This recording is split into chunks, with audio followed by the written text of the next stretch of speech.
ඔය දන්නවද උතුරු කොරියාවේ මිනිස්සෙක් කරන වැරැද්දකට පරම්පරා 3ක්.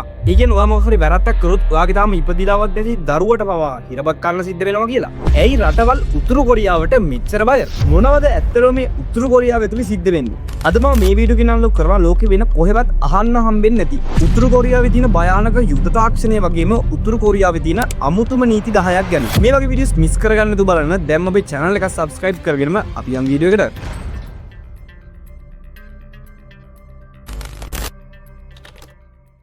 සැටලයිට් එකකින් අපේ ලෝකෙ දිහා බලද්දී චීනයයි දකුණු කොරියාවයි ලයිට් වලින් බබලෙද්දී ඒ මැද තියෙන උතුරු කොරියාව සම්පූර්ණයෙන්ම කරවල වෙලා තියෙනවා ඔයාට බලා ගන්න පුළුවන්. ඇයි උතුරු කොරියාවට රෑට ලයිට් නැත්තේ? මේක පිටිපස්සේ තියෙන්නේ කිම් ජොන් අන්ගේ මාරක යුද සැලැස්මක්. උතුරු කොරියාවේදී කරන්ට් එක කියන්නේ මිනිසුන්ගේ පහසුවට දෙන දෙයක් නෙමෙයි. මේක යාලගේ එක යුද උපක්‍රමයක්. රෑ 10 වෙද්දී මුළු රටේම ගෙවල් වල ලයිට් නිමන්න ඕන කියලා තද නීතියක් උතුරු කොරියාවේ තියෙනවා. මෙහෙම ඉදිරි කර හැම විදුලි ඒකකයක්ම මෙයාලා යොදවන්නේ රට පුරා විසිරලා තියෙන මෙයාලගේ රහස් මිලිටරි කර්මාන්ත ශාලාවලට. ඒ කියන්නේ රට පුරා මිනිස්සු රැට කරවලේදී කිම්ගේ මිසයිල් හදන මැෂින් රෑ පුරාම වැඩ කරනවා. මුළු රටම රැට කරවලේ තියෙන එකේ තව වාසියක් තියෙනවා. ඒක තමයි සතුරු සැටලයිට් වලට උතුරු කොරියාව ඇතුලේ රැට සිද්ධ වෙන දේවල් ගැන හොයාගන්න බැරි වෙන එක. මේ කරවල ආවරණයක් විදිහට පාවිච්චි කරලා මෙයාලගේ යෝධ මිසයිල් වගේම යුද ටැංකි රහසින් එහා මෙහා කරන්න කිම්ට පුළුවන් වෙලා තියෙනවා. හැබැයි මේ රටේ රැට තියෙන කරවල එක තැනක විතරක් රැට පොඩ්ඩක් බැබලෙනවා. ඒ තමයි උතුරු කොරියාවේ තියෙන අගනුවර. හැබැයි ඒ එළිය ලැබෙන්නේ කිම් ජොන් අන්ට පක්ෂපාතී ඉහළම නිලධාරීන්ට විතරයි. දැන් මිනිස්සු හොරෙන් සෝල පැනල් පාවිච්චි කරන්න පටන් ගත්තත් රජයේ නිලධාරීන් නිතරම ඒවා පරීක්ෂා කරලා රාජසන්ත කරනවා. අවසර නැතුව රැට ලයිට් දාගෙන හිටියොත් ඒක රාජද්‍රෝහී ක්‍රියාවක් විදිහට තමයි උතුරු කොරියාවේදී සැලකෙන්නේ.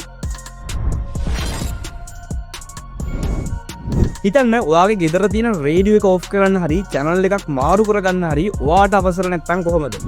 උතුරු කොරියාවේදී මේක නිකම්ම කතාවක් නෙමෙයි. හැමෝම අකුරටම පිළිපදින්න ඕන තද නීතියක්. උතුරු කොරියාවේ හැම ගෙදරකම රජෙන් දෙන අමුතුම විදිහේ රේඩියෝ එකක් තියෙනවා. මේ රේඩියෝ එකේ තියෙන අමුතුම දේ තමයි ඒකේ ටියුනර් එක රජයේ channel එකකටම විතරක් ලොක් කරලා තියෙන එක. ඔයාට වෙන කිසිම channel එකක් අඩුම ගානේ දකුණු කොරියාවේ හරි චීනයේ හරි රේඩියෝ channel එකක්වත් අහන්න හම්බෙන්නේ නැහැ. ඒ විතරක් නෙමෙයි මේ රේඩියෝ එක සම්පූර්ණයෙන්ම ඕෆ් කරන්නත් ඔයාට අවසරයක් නැහැ. ඔයාට කරන්න තියෙන එකම දේ තමයි සද්ද පොඩ්ඩක් අඩු කරන එක විතරයි.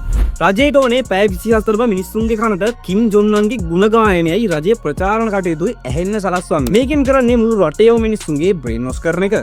පිටරටක සින්දුවක්වත් අහන්න හම්බෙන්නේ නැති හින්දා එහෙ මිනිස්සු හිතාගෙන ඉන්නේ ලෝකේ තියෙන හොඳම රට උතුරු කොරියාව විතරයි කියලා. රජයේ නිලධාරීන් ඕනම වෙලාවක ඔයාගේ ගෙදරට කඩාගෙන බැලලා මේ රේඩියෝ එක පරීක්ෂා කරන්න පුළුවන්. රේඩියෝ එකේ සීල් එක කැඩිලා තිබ්බොත් හරි මොකක් හරි වයර් එකක් මාරු කරලා වෙන channel එකක් අහන්න උත්සාහ කරලා තිබ්බොත් හරි ඒක මරණ දඩුවම පවා ලැබෙන්න පුළුවන් දරුණු වරදක් විදියටයි මෙහෙදි සැලකෙන්නේ. අපි දන්නවා සාමාන්‍යයෙන් ගුවන් යානා පියාසර කරන්නේ ලොකු රන් එකකින් නම් කියලා. හැබැයි උතුරු කොරියාවේ යුද යානා පියාසර කරන්නේ අපි හිතන්නවත් නැති තැනක ඉඳන්. ඔයා දන්නවද උතුරු කොරියාවේ යුද යානා හංගලා තියෙන්නේ පස් කඳු හාරලා හදපු රහස් උමං මාර්ග ඇතුළේ කියලා. මෙයාලා මේ කඳු හාරලා ඒ ඇතුළේ යෝධ උමං වගේම ගුවන් යානා නවත්තන්න හැඟ හදලා තියෙනවා. මේක කොච්චර දියුණුද කියලා නම් යුද්ධයක් පටන් ගත්ත ගමන් මේ කඳු ඇතුළේ ඉඳන් එකපාරටම ජෙට් යානා 100 ගාණක් අහසට එවන්න පුළුවන් විදිහටයි මේවා ප්ලෑන් කරලා තියෙන්නේ.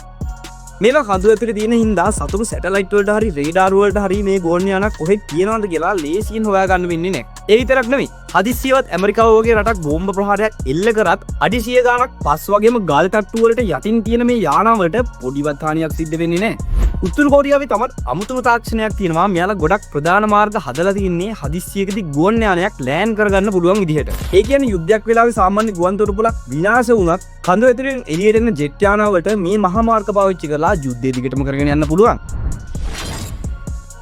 ඔයා හිතන්නේ උතුරු කොරියාවේ ජනාධිපති මේ ඉන්න කිම් ජොන් අන් කියලාද? ඇත්තටම නෑ. එයා රටේ පාලකයා වුණාට නිල වශයෙන් ජනාධිපති තනතුර දරන්නේ මීට අවුරුදු 30කට කලින්. ඒ කියන්නේ 1994 දී මැරුණ එයාගේ සීයා. එහෙම නැත්නම් කිම් ඉල් සුන්. මේක තමයි ලෝකේ එකම රට මිය ගිය කෙනෙක් තාමත් ජනාධිපති පුළුවෙන්න වශයෙන් ඉන්න.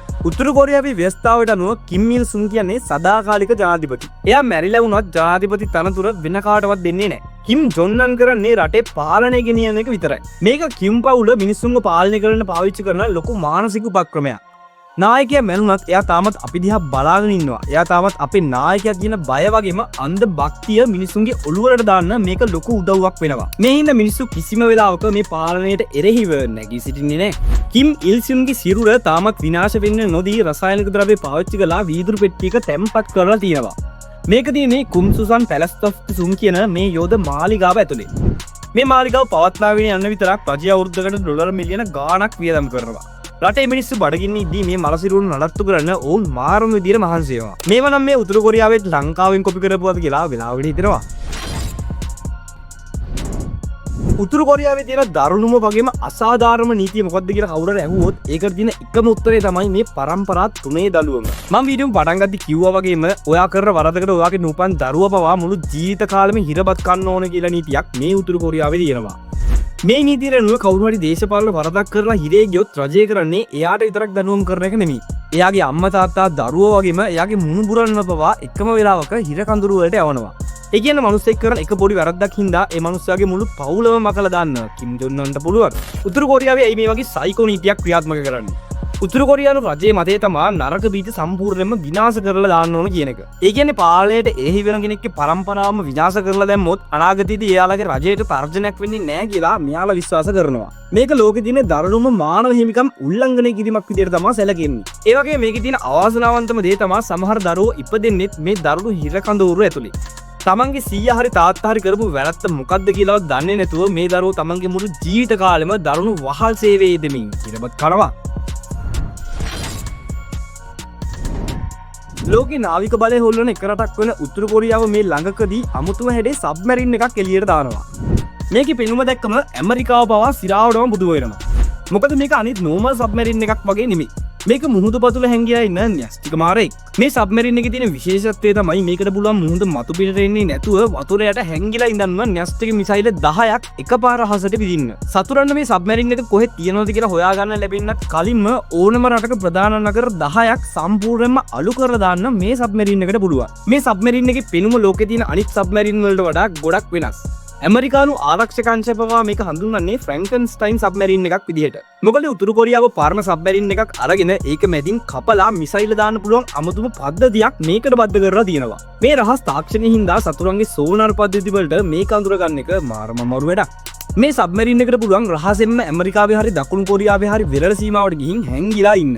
යුද්ධයක් පටන් ගත්ත ගමන් කිසිම පූර්ව දැනුම්දීමක් නැතුව න්‍යෂ්ටික ප්‍රහාරයක් එල්ල කරන්න පුළුවන් හින්දා මේක කිම් ජොන් උන් සතු භයානකම ආයුධයක් විදිහටයි සැලකෙන්නේ. මේ සබ්මැරින් එකට හීරෝ කිම් කුන් ඕකේ කියන නම දාලා තින්නේ උතුරු කොරියාවේ හිටපු ප්‍රසිද්ධ නාවික නිලධාරියෙක්ට ගෞරවයක් විදිහට. කිම් ජොන් උන් ගාව ඉන්නේ තුවක්කුවත් හමුදාව විතරක් නෙමෙයි.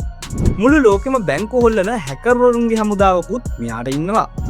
උතුරු කොරියාවේ දක්ෂම ළමයින්ව එයාලගේ පාසල් කාලේම අඳුරගෙන මෙයාලව පවුල් වලින් වෙන් කරලා මේ රහස් හැකර් එකකයට බඳව ගන්නවා. මේ ළමයිට පොඩි කාලේ ඉඳන්ම උගන්වන්නේ කොහොමද ලෝකේ ආරක්ෂිතව බැංකු පද්ධති බිඳගෙන ඇතුළට යන්නේ කියලා. මේ අය දවසට පැය 18ක් විතර එක දිගට පුහුණු වෙන දරුණුම ඩිජිටල් සොල්දාදුව පිරිසක්. ලෝකෙන් සම්බාධක දාලා තියෙන හින්දා උතුරු කොරියාවට සල්ලි හොයාගන්න විදිහක් නැහැ. ඒ හින්දා කිම් ජොන් උන් තීරණය කරනවා ලෝකේ බැංකු සහ ක්‍රිප්ටෝ වල ටැග් කරලා සල්ලි හොරගම් කරන්න. මතකද 2016 දී බංග්ලාදේශ බැංකුව වලින් ඩොලර් මිලියන 81ක් විතර අතුරුදහන් වුණා. අන්න ඒ වගේ ලෝකේ විශාලම කොල්ල කැම් පිටිපස්ස ඉන්නේ මේ ලාසස් හැකර් කල්ලිය. එක්සත් ජාතීන්ගේ සංවිධානයේ සැක කරන විදිහට උතුරු කොරියාවේ න්‍යෂ්ටික මිසයිල් හදන්න යන වියදමෙන් භාගයකට වඩා හොයාගන්නේ මේ හැකර්වරු කරන මේ හොරකම් වලින්. කිම් ජොන් උන්ගේ ඇත්තම බලකොටුව තියන්නේ පොළව මත්තු පිට නෙමෙයි. උතුරු කොරියාව මුළු රට පුරාම අඩි 100 ගණක් යටින් යෝධ භූගත නගර පද්ධතියක් හදලා තියෙනවා. මේක කොච්චර ලොකුද කියනවා නම් මුළු උතුරු කොරියාවම පොළොවේ යටින් තියෙන තවත් එක ලෝකයක් වගේ තමයි හඳුන්වන්නේ. මේ භූගත කඳවුරු හදලා තියෙන්නේ සාමාන්‍ය බෝම්බ වලට නෙමෙයි න්‍යෂ්ටික ප්‍රහාරයකට උනත් ඔරොත්තු දෙන විදිහට. මේවා අඩි 100 ගාණක් යටින් ඝන ගල් තට්ටු අතරේ හදලා තියෙන හින්දා ලෝකේ තියෙන දරුණුම බෝම්බයකටවත් මේවා ඇතුලේ ඉන්න අයට හානියක් කරන්න බෑ. කිම් ජොන් උන් එක්කම හමුදා නායකයන්ද න්‍යෂ්ටික යුද්ධකදී පවා රහසින් මේවා ඇතුලේ ඉඳන් රට පාලනය කරන්න පුළුවන්. උතුරු කොරියාවේ තියෙන යුද්ධ ටැංකි මිසයිල වගේම ආයුධ ගබඩා කරලා තියෙන යෝධ කර්මාන්තශාලා තියෙන්නේ මේ පොළොව යට. සතුරු සැටලයිට් වලට පොළොව මතු පිටේ මොනවා පෙනුනත් ඇත්තම නිෂ්පාදන කටයුතු සිද්ධ වෙන්නේ රහසින් පොළොවේ යට හින්දා කිම්ගේ ආයුධ නිෂ්පාදනය නවත්තන්න ලෝකෙ කිසිම රටකට අද වෙනකම් බැරි වෙලා තියෙනවා. මේවා ඇතුලේ සෙබළුන් දහස් ගාණක් අවශ්‍ය රෝහල් කෑම ගබඩා වගේම පිරිසිදු වාතය ලබා ගන්න විශේෂ පද්ධති පවා තියෙනවා. උතුරු කොරියාව පුරාම මේ වගේ භූගත මිලිටරි ස්ථාන 6000කට වඩා තියෙනවා කියලා සැක කරනවා වගේම සමහර බංකර් පොළොව මට්ටමින් නම් අඩි 300ක්. ඒ කියන්නේ මීටර් 100ක් විතර ගැඹුරින් තමයි හදලා තියෙන්නේ. කිලෝමීටර් 15000ක් ඈත දින ඕනම නගරයක් තප්පර ගානකින් අලු කරලා දාන්න උතුරු කොරියාවට පුළුවන්. මේ තමයි උතුරු කොරියාව ලෝකෙට පෙන්නපු ලෝකේ විශාලම වගේම භයානකම ජංගම බැලිස්ටික් මිසයිලය. ලෝකයේ ආරක්ෂකංශ මේක හඳුන්වන්නෙම මොන්ස්ටර් මිසයිල් එකක් විදියට. මේ මිසයිල් එකේ තියෙන මාරක බලය කොච්චරද කියනවා නම් මේකට පුළුවන් උතුරු කොරියාවේ ඉඳන් ඇමරිකාවේ ඕනම නගරයකට විනාඩි කිහිපයකින් පහර දෙන්න. කිලෝමීටර් 15000ක රේන්ජ් එකක් තියෙනවා කියන්නේ ලෝකේ තියෙන ඕනම ප්‍රධාන නගරයක් කිම් ජොන් උන්ගේ ඉලක්කයට අහු වෙලා ඉවරයි කියන එක. මේ මිසයිලේ තියෙන භයානකම තාක්ෂණය තමයි MIRV කියන්නේ. ඒ කියන්නේ මේ මිසයිලයක් ඇතුලේ න්‍යෂ්ටික බෝම්බ 3ක් හරි 4ක් හරි අරන් යන්න පුළුවන්. මේ මිසයිලේ අහසට ගිහින් ආපහු පොළවට එද්දී ඒක ඇතුලේ තියෙන බෝම්බ ටික වෙන වෙනා නගර 3කට හරි 4කට හරි එකවර කඩාගෙන වැටෙනවා. ඒ කියන්නේ එක මිසයිලකින් මුළු රටකම ප්‍රධාන නගර කීපයක් එකම වෙලාවක අලු කරලා දාන්න මේකට පුළුවන්. මේ මිසයිලේ අභ්‍යවකාශයට ගිහින් ආපහු වායුගෝලයට ඇතුල් වෙන්නේ ශබ්දයේ වේගයට වඩා 20 ගුණයකටත් වඩා වේගයෙන්. ඒ අධික වේගය හින්දා ඇමරිකාව සතු ලොකුම මිසයිල් නාශක පද්ධති වලට පවා මේක නවත්තන්න තියෙන ඉඩකඩ මාරම අඩුයි. මෙන්න මේක හින්දා තමයි ලෝකේ බලවත්ම රටවල් පවා උතුරු කොරියාව එක්ක යුද්ධයට යන්නේ නැත්තේ. අන්තිමට මම කියන්නේ අනේ උතුරු කොරියාව ලෝකෙන් හංගගෙන ඉන්න අති භයානකම රහස ගැන. ඔයා දන්නවද උතුරු කොරියාවේ ඉඳන් දකුණු කොරියාවේ අගනුවර වෙන සෝල් නගරයේ මැදට ඉන්න පුළුවන් යෝධ රහස් උමන් මාර්ග පොළොවේ යටින් හරලා තියෙනවා කියලා. මේ උමන් මාර්ග අඩි 100 ගාණක් පොළොවේ යටින් කිලෝමීටර් ගාණක් දුරට හරලා තියෙන මේ දකුණු කොරියාවේ ප්‍රධාන නගර මැදින් මතුවෙන්න. මේ එක උමන් මාර්ගකින් විතරක් පැයකදී සම්වර්ධ සෙබළු 30000කට වඩා දකුණු කොරියාවේ මැදටම යවන්න පුළුවන්. ඒ කියන්නේ යුද්ධයක් පටන් ගත්ත ගමන්ම දකුණු කොරියාවේ මිනිස්සු නිදාගෙන ඉද්දී වුණත් කිසිම සද්දයක් නැතුව කිම්ගේ හමුදාව නගරයේ මැදින් මතුවෙන්න පුළුවන්. මේ උමන් හරහා තියෙන කොච්චර ගැඹුරින්ද කියනවනම් ලෝකෙ තියෙන කිසිම දියුණු රේඩාර් එකකට හරි සෙන්සර් එකකට හරි මේව අඳුර ගන්න බෑ. දකුණු කොරියාව මේ වගේ උමන් 4ක් දැනට හොයාගෙන තිබ්බත් දකුණු කොරියාව සැක කරන්නේ තවත් උමන් 20කට වඩා රහසෙන් ක්‍රියාත්මක වෙනවා කියලා. මේ උමන් ඇතුලේ ලයිට් දුරකථන පද්ධති වගේම ආයුධ ගබඩා පවා රහසෙන් පවත්වාගෙන යනවා. සමහර උමන් කෙලින්ම මතුවලා තියෙන්නේ දකුණු කොරියාවේ ප්‍රධාන රජයේ ගොඩනැගිලි වගේම මිලිටරි කඳවුරු ළඟින්. උතුරු කොරියාවේ ප්ලෑන් එක තමයි යුද්ධයක් පටන් ගත්ත ගමන්ම විනාඩි කිහිපයක් ඇතුළත දකුණු කොරියාවේ අගනුවර සම්පූර්ණයෙන්ම අත්පත් කරගන්න එක. මේ රහස් උමන් හින්දා දකුණු කොරියාවේ මිනිස්සු තාමත් ඉන්නේ තමන්ගේ කකුල් යටින් ඕනම වෙලාවක හතුරෙක් මතුවෙයි කියන බයත් එක්ක. ඉතින් ඔයාලා මොකද හිතන්නේ මේ උතුරු කොරියාවේ තියෙන පාලනය ගැන? ඔයාගේ අදහස පහලින් කමෙන්ට් එකක් දාගෙන යනකම් මේ වගේ වීඩියෝස් මිස් කරගන්න තු බලන්න දැම්ම අපේ channel එක subscribe කරගෙන යන්න. ඊළඟ වීඩියෝ එකකින් හම්බෙමු.